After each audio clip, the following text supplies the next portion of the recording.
Escravo precisa de reconhecimento, caramba! Ao contrário de vocês, a minha Bíblia não tem apenas uma página. E aí eu cruzo os meus braços e espero essa turminha aí do oba-oba vir me contraditar. Eu fiz uma postagem no meu Face semana passada, gravei um vídeo, junto com a minha esposa, brincando sobre a marca da besta. Alguns estados, algumas cidades aqui do Brasil, quando o cliente vai entrar, por exemplo, dentro de um supermercado, existe uma moça, uma senhora com uma máquina, colocando na testa, E eu brinquei, gravei um vídeo dentro do mercado, dizendo para minha esposa, isso será que não seria a marca da besta, Que diz que vai ser colocada na testa, na fronte. E eu brinquei, algumas pessoas não entenderam, teve alguns irmãos até que compartilharam porque entenderam que era uma brincadeira, mas algumas pessoas não levaram na brincadeira, pensaram que eu estava falando a sério, e pessoas que não entendem o que é ironia, o que é usar um sarcasmo, E eu fico pensando, imagino o que acontece quando eles estão diante do texto bíblico, É por isso que nós temos as deturpações do texto, simplesmente porque as pessoas leem um texto, não entendem muitas das vezes o autor bíblico usando até de ironia, usando de sarcasmo. Então, se isso já acontece com um simples vídeo de 30 segundos, imagina com um texto bíblico, Então, foi apenas uma brincadeira, mas eu gostaria de aproveitar a oportunidade para discorrer, ainda que de forma bem lacônica, bem sucinta, sobre essa questão da marca da besta. Tá bom? Não esqueça de antemão de deixar o seu like, o seu comentário e divulgar o nosso vídeo, A fim de que o nosso canal cresça um pouquinho mais.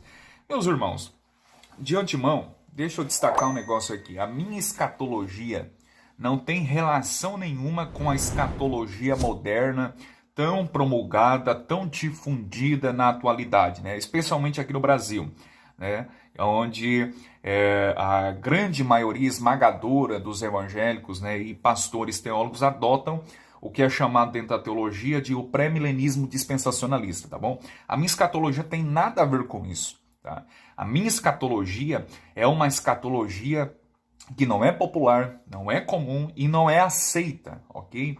Quando eu apresento ela, choca algumas pessoas, Toma um choque, Dizendo, e agora, o que eu aprendi? Está tudo errado? Nós devemos ter ciência, existe algo que eu sempre gosto de destacar, que é chamado de pressupostos, tá? Pressupostos, precisamos atentar para isso. Ora, o que é um pressuposto, PH? Pressupostos são crenças básicas que todo ser humano tem, que muitas das vezes sequer são analisadas por ele, Simplesmente porque ouviu falar, e isso acontece, Eu ouvi do meu pastor, e esse pastor, por sua vez, ouviu de um mentor dele, de um outro pastor, e o pastor dele, por sua vez, ouviu de outro pastor. E assim sucessivamente. Eu chamo isso sempre de a síndrome do papagaio. Então as pessoas não se debruçam para entender. Então isso é pressuposto.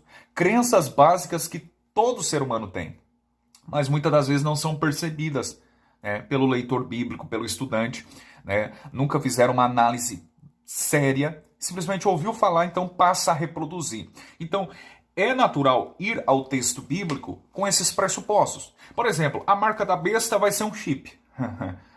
Então, aí vai para o texto de Apocalipse 13, onde fala da marca da besta, e através desse pressuposto, dessa pré-compreensão, já imagina que o 666 é o chip, que a marca da besta é o chip. Por quê? Porque teve um pressuposto, mas nunca analisou para ver se de fato era isso. Tá bom? Não há leitura bíblica neutra. Tá bom? Não vem com essa história, eu sentei, debrucei-me e o Espírito Santo me trouxe a revelação. Todos nós já temos os nossos pressupostos. Tá bom? Aquilo que achamos, aquilo que deduzimos, aquilatamos ou aquilo que ouvimos de alguém. Tá bom? Então, é natural irmos ao texto bíblico com os nossos pressupostos. Então, quando as pessoas chegam, por exemplo, em Apocalipse 13, versos 16, 17 e 18, onde fala sobre a famigerada, a célebre marca da besta, então as pessoas pensam que a marca da besta é um chip. De antemão, algumas pessoas brincaram lá. A marca da besta não é PH. Não é. Algumas pessoas que me conhecem sabem, PH, isso não é a marca da besta. Eles falaram até brincando, Essa máquina que a moça está passando aí na testa não é a marca da besta. Mas a marca da besta não é isso, nem nada que surge aí, Por exemplo, surgiu o chip. Quem foi que disse que a marca da besta também é um chip? E eu vou provar aqui, eu vou provar para os senhores que a marca da besta não é um chip. Antigamente, eu quando garoto ouvia muito que a marca da besta era o www, né? Depois foi evoluindo, né? O diabo ele tem que ser modernizado um pouquinho. O diabo vai modernizando, né? Ele não pode ser um ser obsoleto. E depois ele passou a ser os códigos e barras, né? Depois, né, foi caindo no esquecimento os códigos e barras e passaram a adotar cartão de crédito, né? E agora, mais recentemente, o diabo ficou um pouquinho mais moderno, mais atualizado.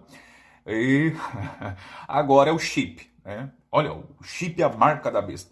Pelo amor de Deus, eu vou mostrar aqui não. Eu vou provar. Deixa eu pegar aqui, meus irmãos. Eu vou provar com esse texto grego aqui, ó.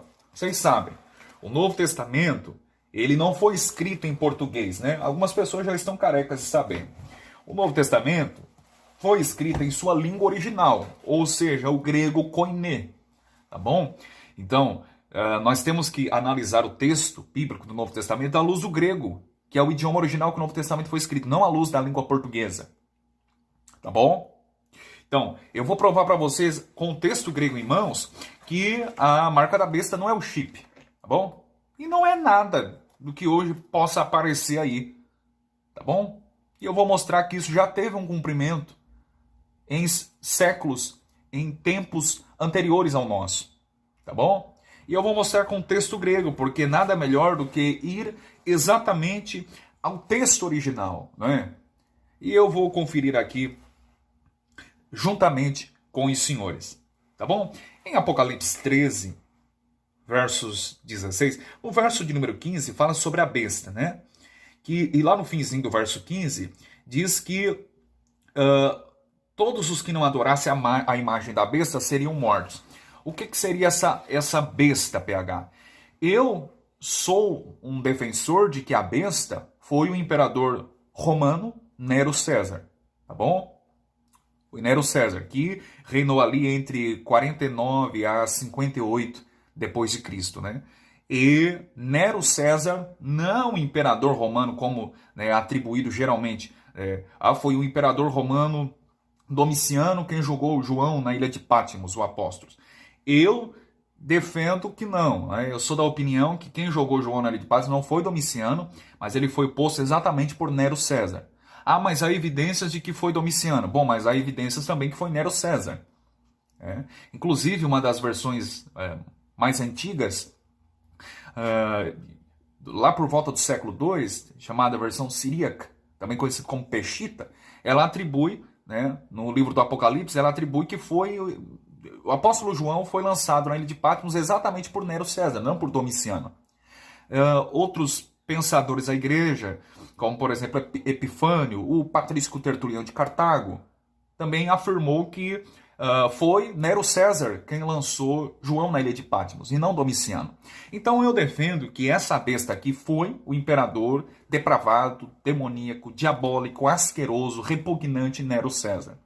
O texto de Apocalipse 13, verso 15, diz que as pessoas eram mortas, as que não adorassem a imagem da besta, né? Por quê? Porque Nero César ele construiu uma estátua de cerca de 40 metros de altura e exigiu culto, e exigiu adoração. Percebe?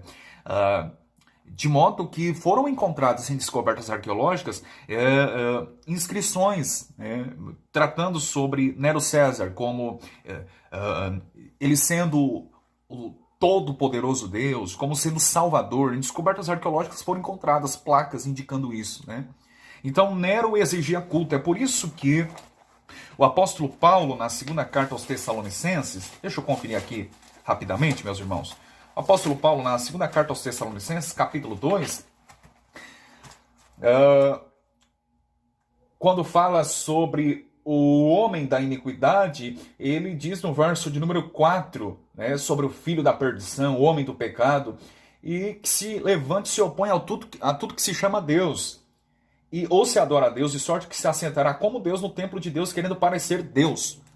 Então, o apóstolo Paulo vai dizer sobre o homem da iniquidade que eu penso que também faz uma referência ao imperador Nero César. Ele exigiu culto.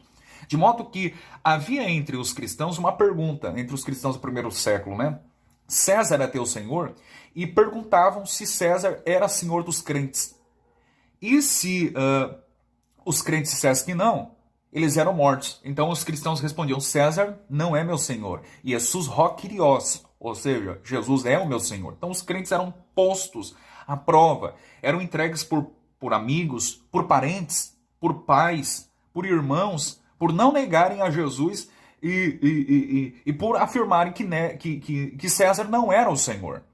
Então Nero passou a exigir culto, adoração. Tanto é que esse era um pensamento, por exemplo, dos primeiros pais da igreja. Defendiam isso. São Jerônimo, ele argumentando nesse sentido, ele falando sobre a besta de Apocalipse 13, verso 15, ele diz assim: e muitos compartilham do nosso ponto de vista, de que Nero foi o anticristo por causa de sua selvageria e depravação notáveis. Então, no período do século posterior, no período da patrística, né, esse era o entendimento aceito pelos primeiros pais da igreja.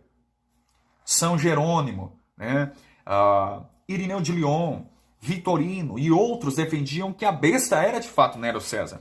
E comentando acerca de 2 Tessalonicenses 2, né, sobre o mistério da iniquidade, né, sobre o homem do pecado, João Crisóstomo, que também foi um pai da igreja, diz assim: pois o mistério da iniquidade já opera. Ela fala aqui, ou ele fala aqui, de Nero, pois o mistério da iniquidade já opera. Ele fala aqui de Nero, ou seja, Paulo está falando exatamente de Nero, diz Crisóstomo.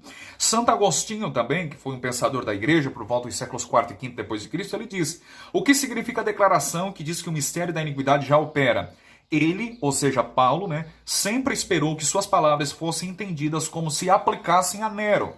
Percebe? Então havia esse entendimento dos pais da igreja. É claro que o nosso contexto do século XXI, parece que essa ideia não faz o menor sentido, parece que nós estamos aguardando ainda o anticristo, né?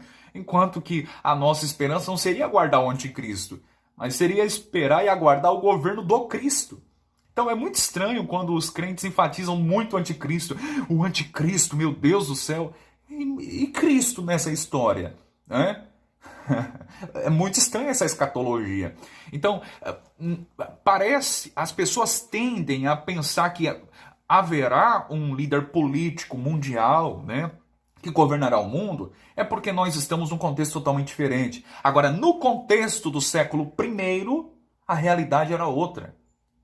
Quando João escreve, quando Paulo escreve, primeiro, a palavra anticristo nem aparece na carta de Paulo, a 2 Tessalonicenses 2, tá bom? Que alguns tentam colocar aí de forma, né? Tá de forma implícita no texto, né? E nem Apocalipse 13, quando fala sobre a besta. Nem Paulo, nem João em Patmos fala sobre o anticristo. Não há menção da palavra anticristo. Bom, somente o apóstolo João na sua primeira e segunda epístola que ele escreve. Aí ele menciona anticristo, anticristos. Mas nem Paulo em Tessalonicenses, nem João aqui na ilha de Patmos em Apocalipse fala sobre o anticristo, mas fala sobre a besta. As pessoas tentam entender aqui que é o anticristo. É um líder político que vai surgir.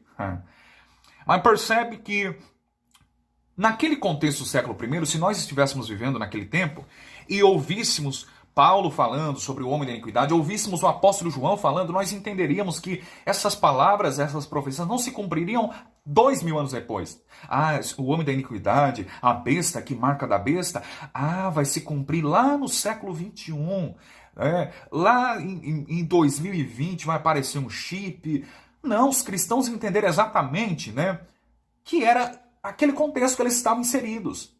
João, o apóstolo Paulo, tinha um destinatário específico que era aquela comunidade cristã. E eles tinham motivos de sobra para entender. É o nosso tempo, é o nosso contexto. A besta é Nero, o homem da iniquidade é Nero. Por quê? Nero, ele fez terríveis atrocidades. Nero, além de arrogar o título de Kyrios para si e exigir culto e adoração, Nero, meus irmãos, ele também mandou matar, por exemplo, os membros de sua família. A base de chutes, matou a sua esposa que estava grávida, chutou ela até a morte. Teve um caso e um relacionamento incestuoso com a sua própria mãe. Sabia disso? Ele também não tinha problemas nenhum em expressar e professar publicamente a sua homossexualidade. Tanto é que ele mandou castrar um garoto, tá bom? e casou com ele e o tratou como a sua própria esposa, como a sua mulher, publicamente, sem nenhum opróbrio, sem nenhuma vergonha. Nero era endemoniado. Ok? Além disso, ele se vestia de peles de animais, animais selvagens, e colocava os crentes nas arenas, nus, tanto homens, mulheres, crianças, velhos, e atacava ferozmente esses cristãos, mordendo e devorando seus órgãos genitais ou sexuais. Nero era terrível. Percebe?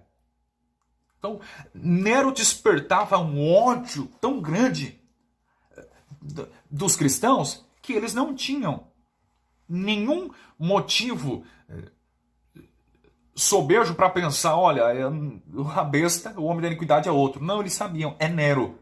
Bom, porque o contexto exatamente era esse. Então, esse era o testemunho dos pais da igreja, que Nero, o homem da iniquidade, também era a besta, né? E o homem da iniquidade de fato era Nero. Mas percebe que agora o texto diz no verso 16 que ele fez todos aqui é especificado, né? Pequenos e grandes, ricos e pobres, não são todos sem exceção, né? Todos do grego pantas, o próprio contexto imediato responde. Quem são os todos? Pequenos e grandes, ricos e pobres, livres e servos, que seria posto um sinal na mão direita e na sua testa. Seria posto um sinal, tá bom? E no verso 17 diz que ninguém pode comprar ou vender se não tivesse o sinal, o nome da besta. Por quê? Porque exatamente naquele contexto ninguém poderia comprar ou vender. Os cristãos eram perseguidos, eram mortos, de modo que se não professassem Nero como sendo Kyrios, eles eram mortos. Por quê? Porque eles não tinham a marca dele. E eu vou explicar o que é essa marca agora, tá bom? Então, de fato, a perseguição era ferrenha no século I. Agora observe que o texto fala sobre sinal, também que é mais entendido aqui, mais chamado como marca, né? Existe uma palavra grega específica aqui para marca. Eu vou mostrar para vocês no texto grego, já eu vou apresentar para vocês. Eu vou apresentar para vocês o texto grego. A palavra grega para marca aqui, no texto grego original, é a palavra grega karagma. Essa palavra grega karagma significa emblema, caráter, ok? Mas existe uma palavra grega também, uma outra palavrinha grega para marca, que é a palavra grega estigma. A palavra estigma é usada por Paulo, por exemplo, em Gálatas 6 e 17. Eu vou mostrar para vocês. Em Gálatas 6 e 17, o apóstolo Paulo fala sobre as marcas de Cristo que trazia em seu corpo. A palavra grega para marca, em Gálatas 6 e 17, é a palavra grega estigma. Tá bom? E a palavra estigma significa cicatriz, tatuagem, sinal gravado em ferro e fogo. Os antigos guerreiros escravos orientais eram marcados assim, né? Então, para indicar o mestre que o ensinou, que o ensinou, que o treinou, o general que o treinou, né? Ou o senhor que pertencia àquele escravo, né? Então, havia uma marca identificatória. Isso era estigma, era um sinal gravado a ferro e fogo. E Paulo diz, eu trago no meu corpo o estigma, ou seja, as marcas de Cristo. Por quê? Porque de fato Paulo passou por ferrenhos perseguições, açoites, né? Levou muitas varadas, de modo que ele trazia de fato cicatriz no seu corpo. Marca lá é estigma, cicatriz, tatuagem, sinal gravado a ferro e fogo. Já aqui em Apocalipse 13, 16, 17, a palavra marca aqui não é estigma, como por exemplo em Gálatas 6, 16, mas é a palavra grega karagma. E a palavra grega karagma não é cicatriz, tatuagem, ok? Mas a palavra grega karagma significa emblema, o caráter. Ou seja, quando o apóstolo João diz aqui sobre a marca da besta na testa e na mão direita, significa que os seguidores da besta teriam a sua mentalidade, as suas ideias, suas crendices, suas ideologias, e também teriam na sua mão um acordo. Os seguidores de Nero faziam isso, né? Eles defendiam o que Nero defendia. E mão significa, quando você aperta a mão de alguém, você está fechando um negócio, não é? E apertar a mão de Nero naquele dia significa fazer um acordo. E o Império Romano passou a perseguir os crentes do primeiro século. Havia os marcados da besta e havia aqueles que eram marcados por Cristo. Veja bem, em Apocalipse, eu vou mostrar no texto grego também, em Apocalipse capítulo 7, verso de número 2, fala sobre aqueles que foram selados pelo Deus vivo. Em Apocalipse 9, verso de número 4, também fala sobre as pessoas que seriam, as pessoas de Deus, né, de Cristo, seriam seladas e teriam um sinal de Deus na sua testa, na sua fronte. Tanto Apocalipse 7, 3, quanto Apocalipse 9, 4, e agora Apocalipse 14, verso 1. Diz, e olhei e eis que estava o Cordeiro sobre o monte Sião, e com ele sentados 144.000, que em suas testas tinham escrito o nome de Deus e o de seu Pai. Percebe que havia também um sinal na testa dos eleitos de Deus, ou seja, os seguidores de Deus também tinham uma marca identificatória. Ora, é questão de coerência.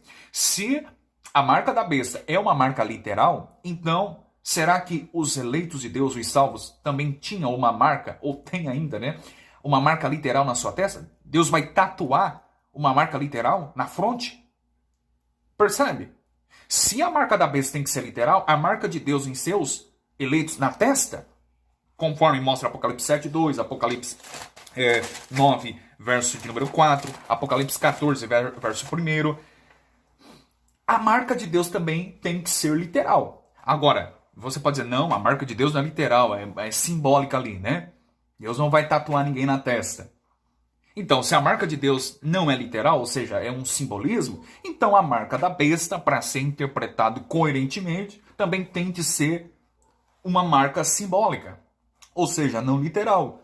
Significa testa, significa pensamentos, ideologias, crenças defendidas. E mão, marcados na mão, significa um acordo que os adoradores de Satanás, os adoradores da besta, tinham com ela. E perseguiam os crentes. Percebe que a palavra marca que vai aparecer aqui para a marca da besta em Apocalipse 13 é a palavra grega caragma, que significa terão o caráter da besta, o caráter de Nero. Se parecerão com ele, falarão como ele, terão atitudes como ele. Esse é o sentido de caragma, não é estigma. Aí entra a questão do chip, né? O chip, ele não pode ser a marca da besta, tá bom? Por quê? Veja bem, o texto diz que seria posto um sinal na sua mão direita ou nas suas testas. A palavra em português que foi traduzida na sua mão direita, no texto grego, eu vou mostrar para vocês, aparece como sendo a preposição grega epi. Okay? No texto grego aparece como epi, que foi traduzido para o nosso português como na. Tá bom? Essa expressão epi, no texto grego, ela significa sobre, tá bom? Seria posto um caragma, epi, na sua mão direita. Epi foi traduzido para o nosso português como na. Epi, no texto grego, literalmente, aparece como sobre a mão direita, sobre a testa. O chip não pode ser a marca da besta, porque o chip não está sendo implantado sobre a mão direita, nem sobre a testa. É feito um cortezinho, né? E é implantado sob, isto é, debaixo da pele, e não sobre. Então o chip não pode ser a marca da besta, porque a palavra grega que aparece aqui é epi, que por sua vez significa sobre. O chip só poderia ser a marca da besta se no texto grego original aparecesse uma outra preposição, uma outra palavrinha grega para indicar sob, por debaixo, que o epi está sendo implantado debaixo, né? Mas no texto grego original aparece como epi, isto é, sobre. Percebe? Então, meus irmãos, como eu prometi, aqui está Apocalipse, tá bom? Apocalipse, capítulo, deixa eu mostrar para vocês, capítulo 13, né, de Apocalipse, e o verso é o de número 16, tá bom? Olha ali a palavra, eu até destaquei, caragma, tá bom? É a palavra grega para marca, tá? Tradução literal aqui embaixo, ó, marca. E quando a gente confere, por exemplo, em Apocalipse, deixa eu mostrar rapidinho aqui, melhor, na carta de Paulo aos Gálatas, capítulo 6, verso 17, quando Paulo diz que trazia as marcas de Jesus, né? É a palavra grega estigma. Estigmata tu Iesu. Olha aqui, está até destacado. Estigmata. Né?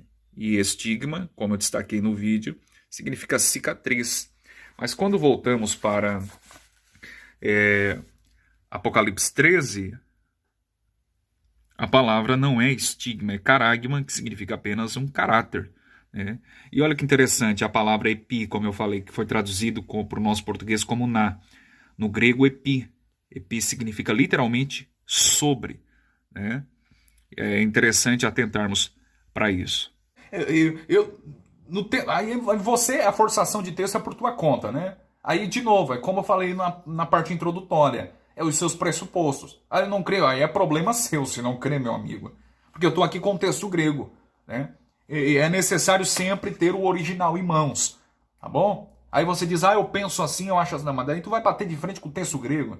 Não é comigo, não é com a minha ideia, não é com aquilo, é a tua opinião, não estás batendo com a minha opinião, estás batendo com o texto grego original inspirado pelo Espírito Santo. Tá bom?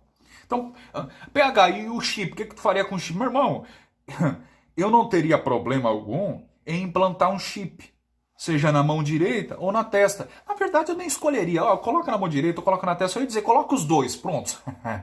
Coloca os dois chips, na mão direita e na testa, isso vai facilitar, né? A gente anda com tanto documento, tanto cartão, então coloca aí os dois de uma vez, né? Para fechar com chave de fogo. Chave de fogo não, eu tô falando igual a pentecostal, chave de ouro.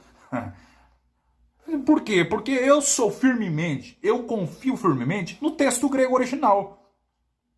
Tá bom?